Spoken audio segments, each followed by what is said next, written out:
You know that feeling, right? You're dreaming of Yeah. sun, sand, palm trees. Yeah, the perfect tropical getaway. Exactly. But then, boom, you picture the crowds, wall-to-wall people, tourist traps everywhere. It kind of ruins the fantasy. Oh, totally. Been there. It can be overwhelming. Well, that's what we're diving into today. We're looking for those underrated tropical spots right here in the U.S. Right. We've been digging into this really interesting article that lists 12 of them. And it's not just random picks. It looks at Google reviews, what there is to do, local insights, that kind of thing. So our mission, basically, is to find you some hidden gems, places where you can get that genuine tropical vibe without, fighting for towel space. Less stress, more wow. Forget the usual suspect. Okay, let's do it. Where are we heading first on this tropical treasure hunt? How about San Juan, Puerto Rico? Now, I know what you might think. Big city, maybe not hidden. Right, people usually think beaches first for Puerto Rico, Mm-hmm. maybe the resorts outside the city. Exactly. But San Juan itself, the capital, often gets overlooked as a destination in its own right. It's got this amazing Caribbean city energy. Okay, tell me more. What's the draw beyond, say, just flying in and heading out? Well, the article really highlights the culture. Think learning salsa in Viejo San Juan, wandering those old cobblestone streets. Oh yeah, I can picture that. Live music spilling out. Totally. And then you have the history, massive forts like Castillo San Felipe del Morro, just incredible. So it's got layers then, not just a beach town. Precisely. You've got history, culture, but then, yeah, you also have shopping in places like Condado and great beaches right there, too. It's this blend. City life, history, culture, coast, all in one. That does sound different. A richer kind of trip, maybe. I think so. It's engaging on multiple levels. Okay, intriguing start. Where next? Sticking with the islands or heading mainland? Let's jump over to Florida, specifically Marathon Key. Ah, the Keys. The Marathon. That's not Key West. Exactly the point. The article positions it as like the smarter choice if Key West feels maybe a bit too crowded or intense for you. Okay, so what's the vibe in Marathon? More laid back.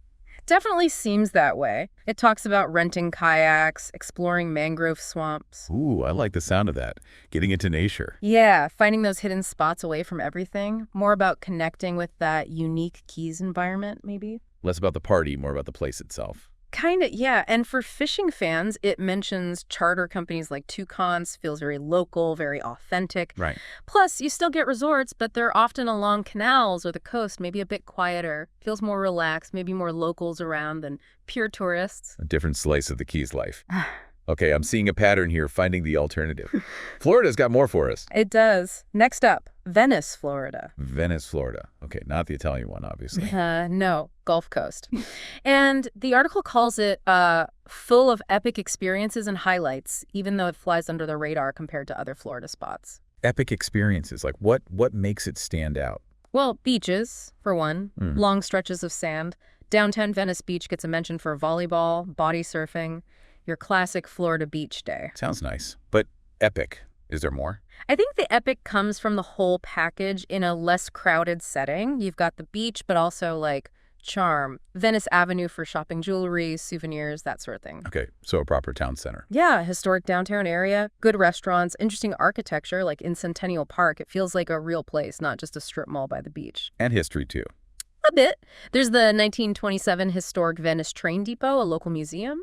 Ways to connect with the town's story, which is pretty cool. Adds another layer. Okay, Venice, Florida. Noted. Yeah. Let's switch it up. How about Hawaii?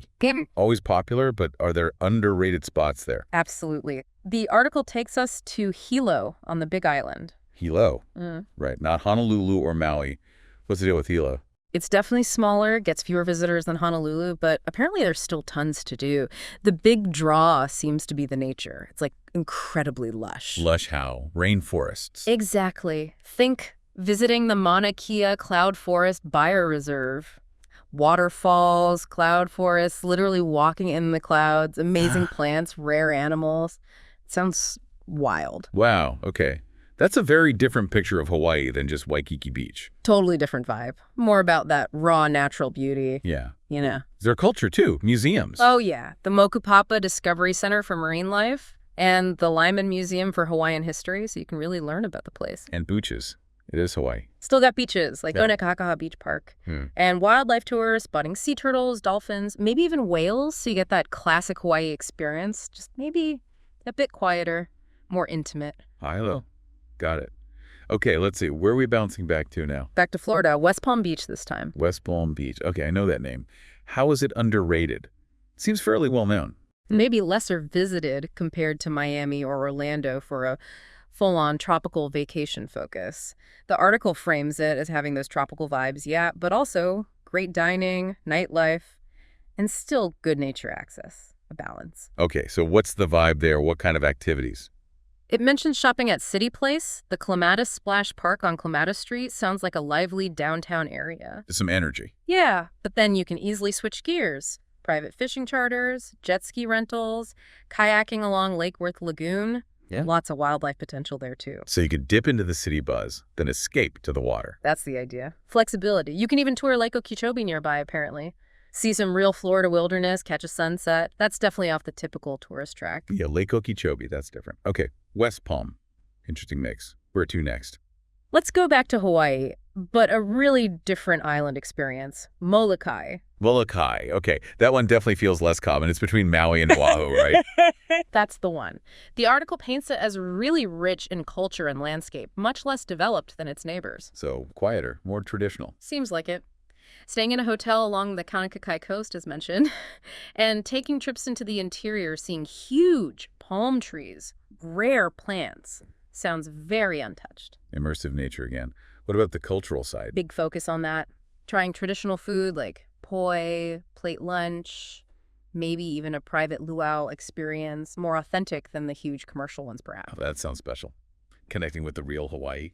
That seems to be the core appeal. There's the Molokaʻi Museum and Cultural Center to learn the history, and you can even do jungle tours, like to Puukoku Falls, which is supposed to be incredible. Molokaʻi feels like stepping back a bit. Okay, cool. Now, Yeah. where? Surprise me. Okay, how about Texas? Texas. For a tropical deep dive. Seriously. Seriously. South Padre Island. The article basically says, hey, give this place another look. South Padre. I associated with spring break, maybe. But tropical. Well, it's warm weather, Gulf Coast. It mentions waterfront cafes, beaches, a relaxed vibe. Okay. And it highlights things like an annual crawfish festival, suggests a local flavor, a community feel beyond just tourism. Crawfish. Okay, I'm listening. What else? Good resorts, all-inclusive options even, with Gulf views. And it's near Gravity Park for some thrills if you want them. It's kind of a mix, maybe surprisingly tropical-ish. South Padre Island, Texas. Okay. All right, adding it to the reconsider list. Back to Florida again. One more Florida spot for now, Boca Raton. Boca Raton. Known for being pretty upscale, right? Between Fort Lauderdale and West Palm. Yeah, but the article frames it as maybe lesser visited specifically as a tropical destination compared to its neighbors. It offers a different kind of experience. Like what? What's the draw besides, fancy zip codes? Culture comes up again. Okay. The Boca Raton Museum of Art gets a shout-out. Modern art, classical, ancient stuff. Pretty diverse. Okay, so a dose of sophistication. Can you still swim? Oh, yeah. Red Reef Park for swimming and snorkeling, so you definitely get the beach and water access. Right. And then there's the downtown area, shopping, lots of different restaurants, fine dining if that's your thing. It seems well-rounded. Culture, beach, food. So maybe a bit more polished, but still with those tropical elements and maybe fewer crowds than, say, Miami Beach. That seems to be the angle, yeah. A refined but accessible tropical spot. Okay. Where are the trade winds taking us next? Let's head down to the U.S. Virgin Islands, St. Croix. St. Croix. Okay, I know St. Thomas and St. John are more famous. What's special about St. Croix? It's the southernmost and, according to the article, rarely visited compared to the others, so potential for real discovery. Sounds promising. What do you discover there? History, nature? Both. Definitely history. The Christians Asted National Historic Site is key for culture. Lots of historical architecture, like the Grange Estate, real sense of the past. Cool. And the Caribbean vibes. Oh, yeah. The Christians Asted Boardwalk, strolling along, fresh food, sea breeze. Classic Caribbean feel. Nice. What about getting out and exploring the island? Recommended. Renting a car seems like the way to go. Find the Carambola Tide pools up north. Hike to Ham's Bluff Lighthouse for amazing sea views. Feels like you can really make it your own adventure. Having an island almost to yourself? Mm-hmm. That's appealing. Okay, St. Croix. Where else is on this hidden list? Back to Flora Marco Island. The article calls it one of Florida's best-kept secrets. Bold claim. Best kept secret. Okay, I'm intrigued. Beaches, nature resorts, sounds like the trifecta. What's the secret sauce? Maybe the blend? You've got Marco Beach, which sounds beautiful, just soaking up the island vibes. Yeah. But it's not just lying around. Activities. Lots. Kayaking, scuba diving, parasailing, plenty to do in the water. And near the water, too, chances to see wildlife, manatees. Manatees, always a bonus. Right. And hiking nearby, like a big Cypress Bend boardwalk. So it's that mix of relaxation, water sports, and nature connection, maybe done quieter than other spots. Marco Island. Okay, keeping that secret Yeah. for now. Are we island hopping again? We are back towards Puerto Rico, but this time to VX. VX. I've heard amazing things about the bioluminescent bay there. Is that the main draw? That's definitely a huge draw, though the article focuses more broadly. It calls the island stunning, less touristed, history again, with the 19th century El Fortín de Conde Mirasol Museum. And the town itself. Yeah, walking through downtown VX, checking out the architecture, finding good food spots. Sounds very charming, very low-key. Low-key is good. What about exploring beyond the town? Definitely. Renting a car again seems key. Exploring Parque de la Ceiba de Vieques Reserva Natural. The idea is finding those secluded beaches, hidden waterfalls, real exploration potential. Sounds like paradise found, if you're willing to look a bit. Exactly, that sense of discovery. Okay, one final destination on our list. Let me guess. Florida. You got it. Last stop, Cape Coral. Cape Coral. Okay, near Fort Myers, right. Here. How does it fit the underrated tropical bill? Well, it's maybe less famous than Miami, Tampa, or even Fort Myers itself.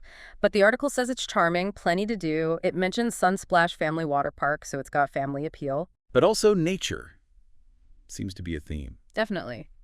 Kayaking or taking a boat tour through Matlacha Pass Aquatic Preserve. Great place to see manatees, other wildlife. Cruising to Matlacha Pass National Wildlife Refuge, too. So getting out on the water, seeing the ecosystem. Yeah, really connecting with that Gulf Coast environment. And there's hiking, too, at 4 Mile Cove Ecological Preserve. In proximity to other places. Good point. Yeah. It mentions taking a trip to nearby Sanibel Island, famous for shells, beaches, relaxation, jet skis. So Cape Coral can be a base for exploring that area, too. Right, adds options. Okay, yeah. Cape Coral rounds it out. Wow. Quite a tour, huh? Seriously, from like the deep history and city buzz of San Juan to the really remote feel of Molokaʻi or Vieques. The unique nature in Hilo, the surprising charm of South Padre. Yeah, and all these different takes on Florida. It's amazing how much variety there is just within the U.S. Yeah. If you look beyond the biggest names. And that's really the takeaway, isn't it? You don't have to go to the most famous places to get an amazing tropical experience.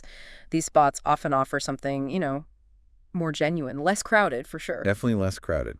So it leaves you thinking, which of these paths, less traveled, sparks your interest? What kind of hidden gems are out there waiting, just off the main tourist map? Makes you want to pull out a map and start planning, doesn't it? It really does. Something to ponder for your next escape.